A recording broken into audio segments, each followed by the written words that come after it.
What did really rock music mean to the 60s in America?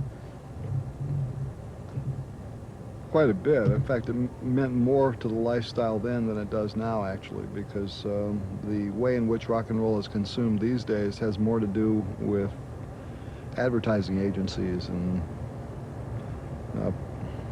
promotion of products and things like that.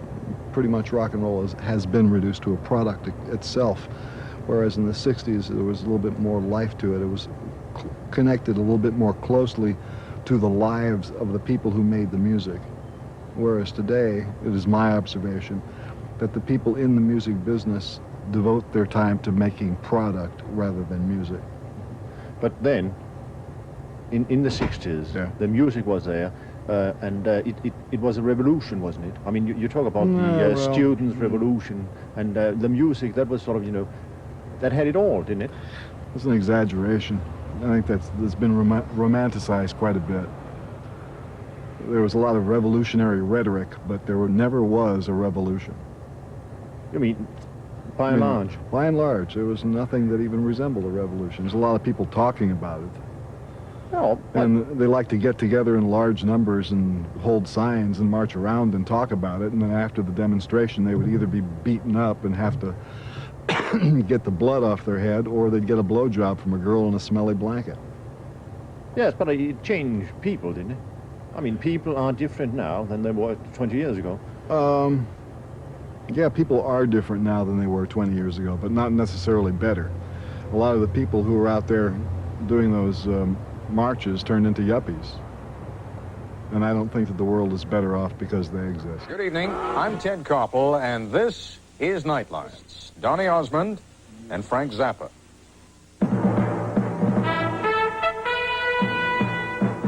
This is ABC News Nightline. Reporting from Washington, Ted Koppel. In the world of music videos, tonight's MTV Music Awards ceremony in New York is what the Emmys are to television and the Oscars are to movies. It is the music video industry honoring its own. For the record, no pun intended, Bruce Springsteen won the award for Best Stage Performance, beating out Tina Turner and David Bowie. A number of the songs up for recognition tonight have been receiving a great deal of recognition in recent weeks, and not the most approving kind. Simply stated, a lot of people, and they are becoming increasingly vocal, find the songs and the rock video performances that go with them offensive. Even if your tolerance for explicit language is relatively high, you're quite likely to find them offensive also. Our dilemma in focusing on the subject was this: how explicit were we going to get? Well, we have left out some of the most offensive material, but what's been left in, if John Denver and Frank Sinatra are your speed, is still likely to curl your hair. But understand, these songs are routinely played on radio stations, and if you have cable, more likely than not, your kids have already seen and heard what some of you will see and hear for the first time tonight. Here's Nightline correspondent Jeff Greenfield. We think this subject matter is totally inappropriate, and that's why we're making a fuss. One group of parents has heard more than enough. The Parents Music Resource Center wants a labeling system for albums and tapes, much like movies are rated today. Later this month, a Senate committee will hold hearings on the question, a tribute to the clout of the center, whose members include Susan Baker, wife of Treasury Secretary James Baker. At least the movie industry has given us labels so we can know what we're in for when we go to a movie. We have some idea. With music, you have none. Named Nikki. Guess you could say she was a sex fiend. I met her in a hotel lobby masturbating with a magazine. I'm not saying that I admire most of these lyrics. Journalist Nat Hentoff, a passionate civil libertarian. Many of them are not songs at all. They're just words thrown against the wall. And some of them are kind of disgusting. But who's supposed to decide? Who draws the line? Love for sale. Advertising on love for sale. Drawing the line has always been a question. Radio stations banned Cole Porter's Love for Sale half a century ago. And the great blues singer Bessie Smith had more than her share of outraged critics. Come on and save your mama's soul, 'cause I need a little sugar in my bowl.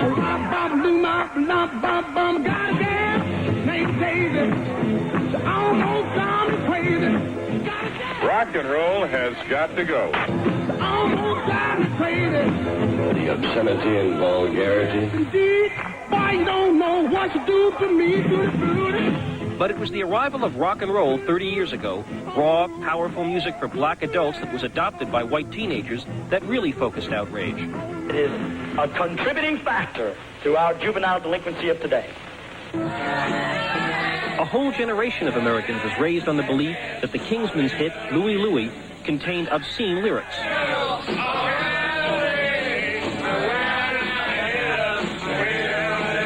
An exhaustive FCC study concluded that no matter how the song was played, it was utterly incomprehensible.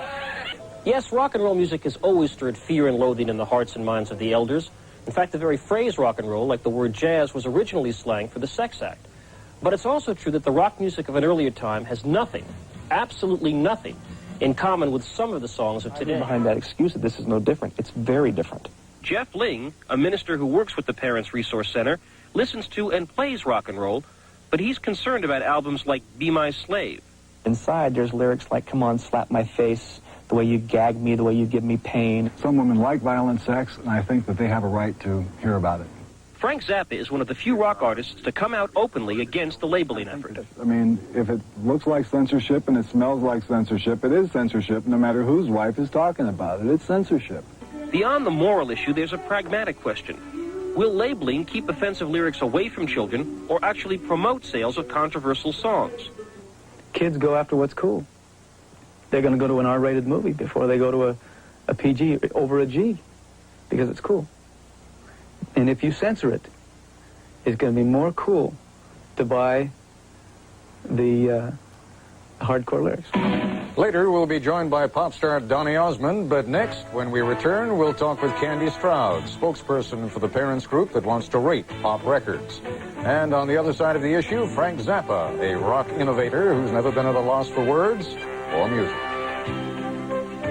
Among the most successful albums condemned by the Parents Music Resource Center are Dirty Mind by Prince, Twisted Sister's Stay Hungry, which has sold more than 2 million copies, and Madonna's Like a Virgin, a former ¡1 record which has been on the charts for 41 weeks.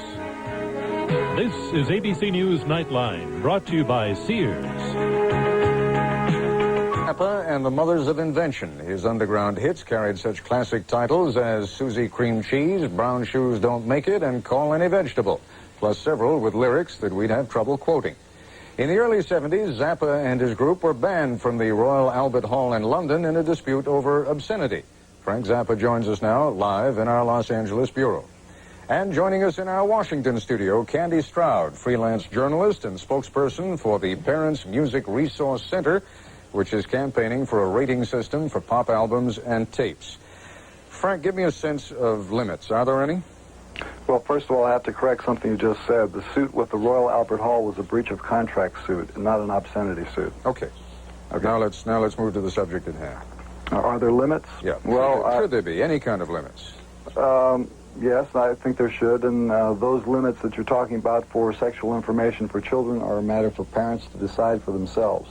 So if parents want to have a better sense, something that in one form or another makes them better educated to make that kind of choice, why stand in the way of it?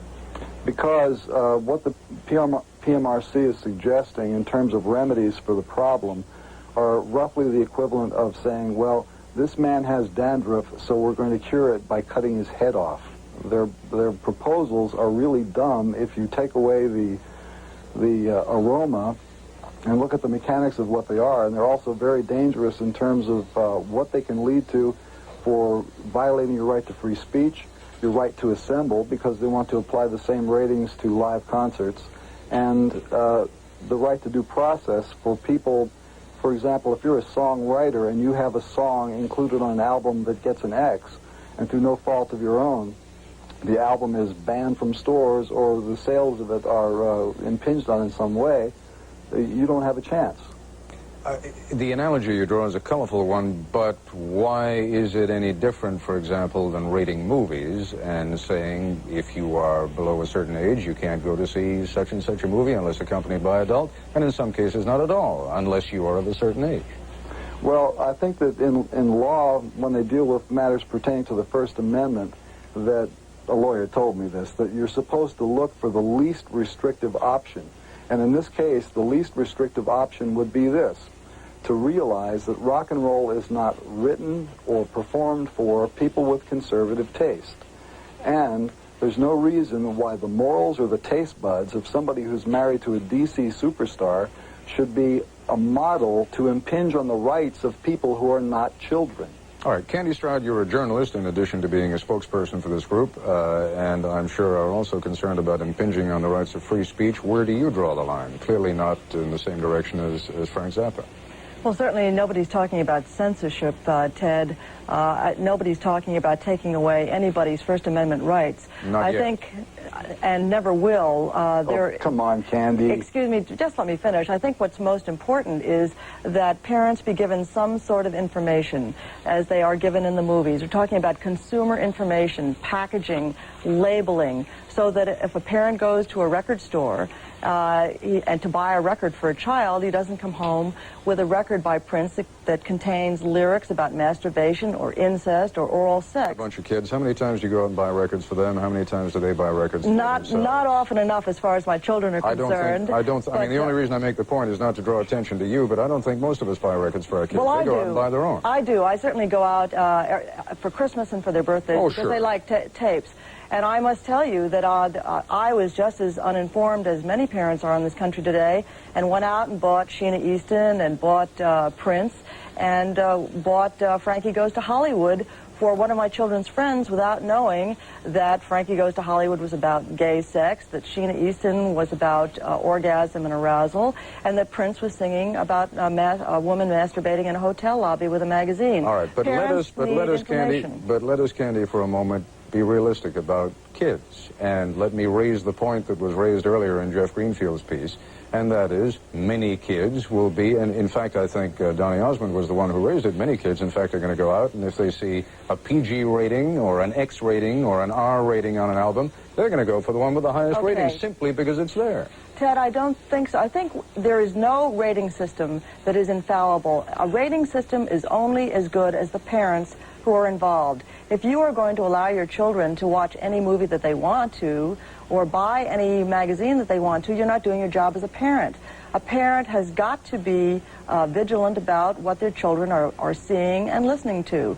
Unfortunately, now it seems that records are going to have to be added to the list of what a parent has to monitor in their home. But I don't think that, certainly the rating system for movies, Ted, has been extremely successful, and I think that has been given a bad rap. Kids are not allowed by most parents, or by many parents, to go out and see X-rated movies or R-rated movies. All right, Candy, we've got to take a break. When we come back, we'll be joined by a pop star whom even parents like to listen to, Donny Osmond.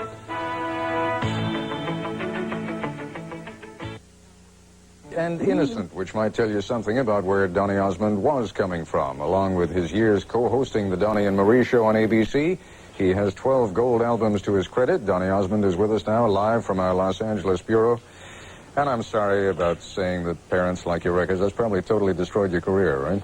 No, that's fine, Ted. That's fine. It is a problem, isn't it? I mean, if you get to be known as too wholesome in this day and age, and if the music that you sing and the lyrics are too wholesome, that can destroy you, can't it? Okay, now that's the very reason why I'm doing this program right now.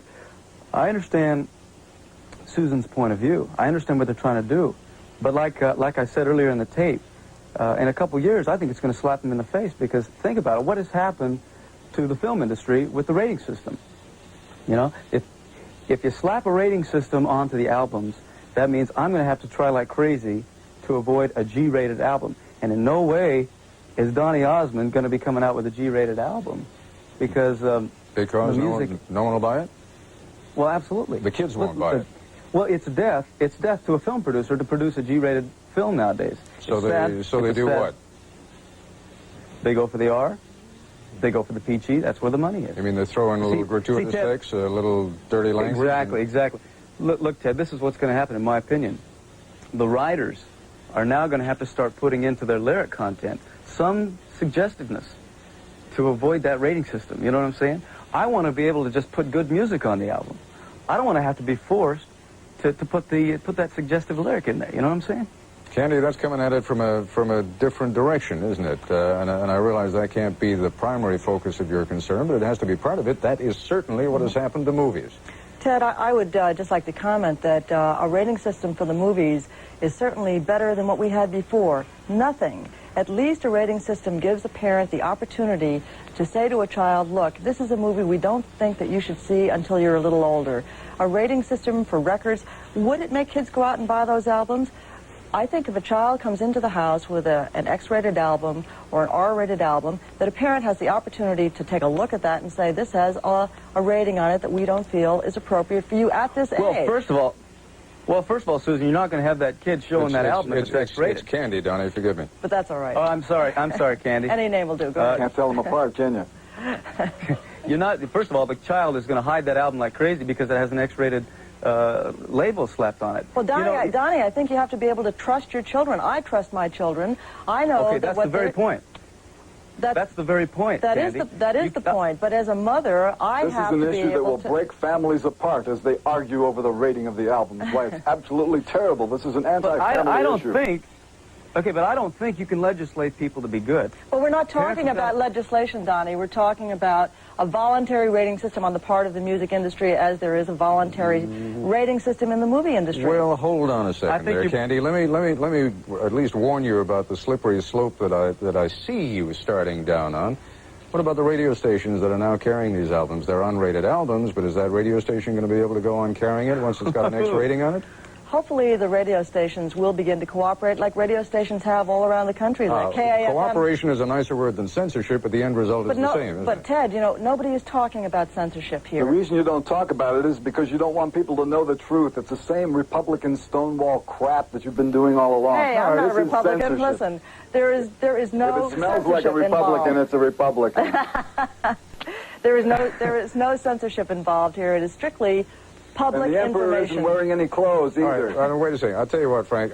You're an intelligent man who makes some good points. Make them. Let's not start name-calling because it's just going to waste what little time we've got. Go ahead. Because here's the lie about censorship. It started already.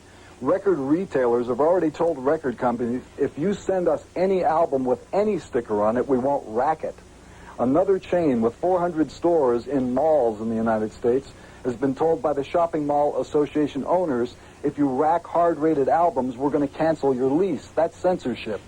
Well, explain something to me. What in heaven's name is the difference? I mean, enough people now know, certainly I think Candy Stroud and the group that she represents have done an excellent job in alerting parents, at least parents have a right to know, in alerting parents to what kinds of lyrics are involved in these songs. What's the difference if they start putting the pressure on now and say, get it off the stands? Look, if they're talking about masturbation, point one, it's not illegal. And people do it from the cradle to the grave. If it's not illegal to do it, why should it be illegal to sing about it? It's not a question it's not a question of legality. Well, go ahead, Donnie. You jump in. Well, I'm just going to have to disagree with that because personally I believe that shouldn't be on the marketplace. I don't think you're going to stop stuff like that. It's always going to be out there. But what are you going to do? Put handcuffs on everybody who wants to record those kinds of lyrics? I don't think we're attacking the base of the problem here. The base of the problem lies down with the executives of the record company. You know, they've got to understand. Go ahead, Donnie. Finish your point. They're releasing the stuff on the marketplace. The record executives. And what do you... put music appreciation back into schools. One of the things they cut out during the budget cuts. It would help out. All right, but what is it, Donnie Osmond, if you can hear me, what is it you are suggesting then that happened with regard to the record producers, that they not put these records out? Because that really is a form of prior restraint then, isn't it? Okay, I don't have all the answers, Ted. Okay, what I'm saying is that maybe there should be a limit on how much of this should be on the marketplace. I think and I'm also saying... Yeah, go ahead. Go ahead? Yeah. But I'm also saying that parents, and this is exactly what Candy's doing, and I commend her for it, should make parents aware of how important it is to teach their kids at such a younger age. I mean, it appalls me to see the complacency of parents nowadays, that by the time they're teenagers, they say, oh, we got to start teaching them what's right and what's wrong. All right, folks, Right. I'll tell you what, let me give our affiliates a warning, because we're going to go over tonight. Okay. I don't want to just go over once over lightly on this subject, and I think each of you has something interesting and useful to say. We'll continue this discussion. Osmond and Frank Zappa. Frank Zappa, I realize you've spent a good deal of your professional life enjoying outraging people. That's all right. There's a useful role for it. You've done it in a very entertaining way. and you're a very intelligent man. Is there any way, however, by which you can come a step or two in Candy Stroud's direction without feeling that you've lost all your credentials? No, it's not a matter of credentials. It's a matter of sanity, because what they're proposing is so pitifully, well, it's dangerous besides being pitiful. What is dangerous about a packaging label? What's dangerous about having... No, it's the tactics that you're using. Look, first of all, the first time I debated you, they chopped the debate up, and I'm glad to be able to do it without editing, all right? Now, I want to say one thing to anybody who wants to know what they're really doing here. This is supposed to go to a fact-finding committee in Congress on Thursday, right? The chairman of the committee has a wife on the PMRC. There's 2 senators on the committee that have wives in the PMRC. I called the PMRC office today to ask the question, who else belongs to the PMRC? And you know what the answer was? We don't have any members. We only have founders. And then I said, I have your fundraising letter. When they gave you your tax-free number, what kind of an organization was it? Is it a cult? What do you got here? What is going on? You know, I'd just like to comment at this point that one of the founding members of the group is Tipper Gore, the wife of Senator Albert Gore, who happens to be the co-sponsor of the legislation against anti-piracy laws for the music industry. Senator Gore is on the side of the music industry, okay? So, I mean, I don't think that there's any kind of... I don't speak for the music industry. I am a parent who is concerned about his children and the First Amendment. The music industry has sold out the singers, the songwriters, and the retailers by bending over for you guys and voluntarily putting on any kind of a sticker. Let me just say something about that, Ted and Frank. And incidentally, Donnie, if you want to get in on this, you've got to push hard. Okay. Listen, Ted, there are, you know, what the music industry is suggesting is really a continuation of the status quo. For example, here's an album by Marvin Gaye. We can't see it. Okay, go ahead. By Marvin Gaye, Dream of a Lifetime. It says, this album contains lyrical content that may be considered offensive to some listeners. Here is an album by Dougie Fresh that says, warning, sexually explicit lyrics. Prince's album, Dirty Minds, contains a warning label. But by the same token, Prince's album, Controversy, does not. What's happening is that in the music industry right now, there is labeling, but it's inconsistent. It is not uniform. It is not standard. I think what the Parents Music Resource Center would like to see is some sort of uniform code so that what is offensive for Warner Brothers records is offensive for Atlantic and offensive for Columbia. Frank Zappa, that's not the extent of their demands. Frank, hold on just a second. You mentioned a moment ago that you were here as a concerned parent and as someone who's concerned about the First Amendment. You've spoken eloquently about that second part, the First Amendment. I want to hear you speak now as a concerned parent. There are limits, aren't there? I mean, a 12-year-old kid, a 13-year-old kid is not quite able to handle some of the same stuff that you and I can handle, for example. First of all, there are plenty of nice little books that explain, little books with nice little pictures that will teach very young children the mechanics of sex. If they understand the mechanics of sex, then if they hear something, a reference to something that you might think of as aberrated, they will recognize it as an aberration.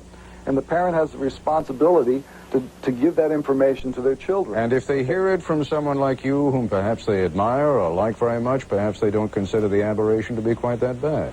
Well, let's talk about something like that. First of all, I resent the way in which you're trying to make me out to be somebody who's, you know, in the aberrated vein. No. I forget you. You want to pick someone else? Pick another star. Pick someone that is an idol. Pick Prince. Pick Sheila East. I mean, you know, I don't care. Anyone you like. Let's take a look at country and western, which is a form of music that the husband and wife team from Tennessee do not want to rate. You realize there is no demand for any ratings on country and western albums at all. This is protectionist legislation for Nashville. Tell me about the kinky sex in country and western now. Look, they do have lyrics that are referring to sexual activities. You know, these people are going, oh, sex, it's going to kill us all. But the fact of the matter is, you talk about role models. These albums are mixed in a way that you can hear every word sung to you by people who have been to prison and are proud of it. Okay, but Frank, we're not talking about... Candy, let's give Donnie a chance to get in here. Frank, I disagree with you on that. I don't think a little teenager should be watching MTV or wherever it's on and be educated from the television about masturbation. I don't think that's where it should come from. And forget about that for a moment. It's not just the masturbation that we're talking about. I mean, some of these lyrics, and I'm sure you're as familiar with them as I am, and I've become very familiar with them over the last week or so, because we've been agonizing over what we're going to put on this broadcast and what we're not going to put on. Some of it has some of the most violent, way out kind of sex. I'm talking about chainsaw type material. All right. May I? And you know, that's not the kind of stuff that you want your kids to become familiar with, is it, Frank? No, I want them to be able to laugh about it. I want them to see that for what Ted? it is. Well, Ted, maybe I'd laugh a little harder if there weren't so many snuff movies out, and if this were not a reality in our lives today. Well, I don't go to snuff movies, so I don't know snuff movie statistics. But I'm telling you, if you keep a child sexually ignorant, he is more likely to become a victim of a child molester. Ted? Look at this. How can you tell a kid about a weenie wagger unless he knows what a weenie is? Look, Ted, you know, this is an album by Wasp, okay? Wasp has just signed a contract with Capitol Records for $1.5 million. Here is their album, I-F-U-C-K, Like a Beast, Animal. And is this the kind of album that you want your child to come home with? No.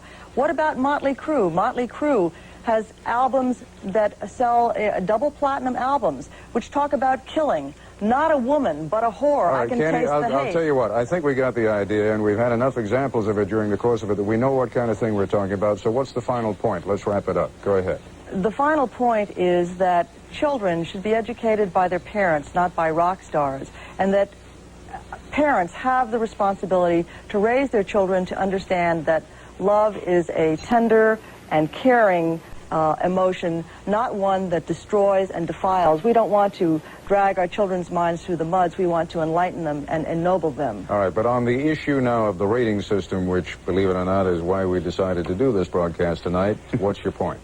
On the rating system is that something has to be done. A line has been crossed, and the rock industry has gone too far. I think that they admit that they've gone too far, and it's time for some self-restraint. Johnny Osmond? Well, I look at the point of view as I think you're bringing more attention to it than it needs. If you come up with a rating system, it's going to target an audience to that X-rated or however it's labeled. And a person like myself who does not want to come out with a Sugar Walls type of song, I want the music to speak for itself, because right now my album has sounded pretty good. I don't want to have to go back there and put in lyrics to avoid the G rating. Frank Zappa. I think that you should remember no one is holding a gun to anyone's head saying you must listen to I-F-U blah, blah, blah like a beast or Sugar Walls. You are not obliged to buy this material. There's plenty of instrumental music with no words at all. If you don't want to have your children exposed to anything that you think is dangerous, try classical music, try jazz. Try putting music education back into schools so kids know that there is another form of music other than rock and roll, and give them a choice during their formative years. In Dallas, in today's session, America's broadcasters tuned in to what some charge is the growing trend toward pornography of the airwaves. Bob Simon tells us it's not pictures that are under fire, but words. If you've been tuning in this summer, it's 9 o'clock. I'm a morning. You know that a major issue facing the nation is porn rock and what it's doing to our children. Just pick a dirty song to play, okay? Okay, so we see we can't make some kids go out and tie up their girlfriends or something. The issue has been spearheaded by prominent Washington women, notably Mrs. Albert Gore, the senator's wife, and Mrs. James Baker, the wife of the Treasury Secretary. It certainly helped that our husbands are where they are, but this is an issue that stands on its own. The issue stands on the cover of People magazine this week, while the Washington wives, as they're called, sit for interviews on news programs and panels across the country. They've been all over the papers. They've been on the Phil Donahue Show. Doesn't that make you nervous, that record? Yes. Phil. So what do you want to do about it? Nothing? After we were on the Donahue Show, July 17th, we got 5,000 phone calls in 24 hours. The women insist they seek no censorship, no legislation. They want a rating system, labels on records warning of explicit sex or violence, drugs or alcohol. It's truth in packaging. It's giving the information before purchase. They also want offensive lyrics printed on record jackets, lyrics which are often unintelligible when you hear them, lyrics like, The Great White on your knees goes like this. Knocking down your door, gonna pull you to the floor. Taking what I choose, never gonna lose. Gonna drive my love inside you. Songs glorifying rape or incest or bondage. Or oral sex at gunpoint. Or brutality against women. Some of these lyrics, to be really fair about it, are from pretty obscure records. And, I mean, I'm not aware of any really popular records that are that offensive. But what about lyrics like this? Listen, let's do it. Locusts in trees do it, bees do it, even educated fleas do it. Lyrics by Cole Porter, rendered by Jane Wyman. Romantic sponges, they say, do it. Oysters up in Oyster Bay, do it. Let's do it. There's always been sex in popular music. That's why it's been popular. You ain't nothing but... And somehow, adult sanctions haven't always worked. When Ed Sullivan decided to shoot Elvis from the waist up mostly, that just drew attention to those hips. The recording industry has already agreed to put one generic label on risque records, which would read, parental guidance, explicit lyrics. But the Washington wives say, not enough. The industry says more would be dangerous. If everything that they have asked for would be achievable, it is a form of control. Take all the emotional stuff about save the children and all this, take it out of the way for a minute and look at what the proposals really are. They are dumb proposals. Between furious women and a frightened industry, for a bit of perspective, a little distance, you've got to go to the kids. It really doesn't mean anything. You just listen to it. It's not like you hear something, you're going to go right out and do it. You don't really care about the words, you just care about the music. And you don't really buy records for the words. This kind of issue seems to come up about once a generation. And if you think it's played itself out this time, just wait. Next week, senators will take time off from the budget, the deficit, and tax reform to scrutinize the songs brought to their attention by a new Washington lobby, their wives. Bob Simon, CBS News, New York. And that's the CBS Evening News for this Thursday. Dan Rather reporting from New York.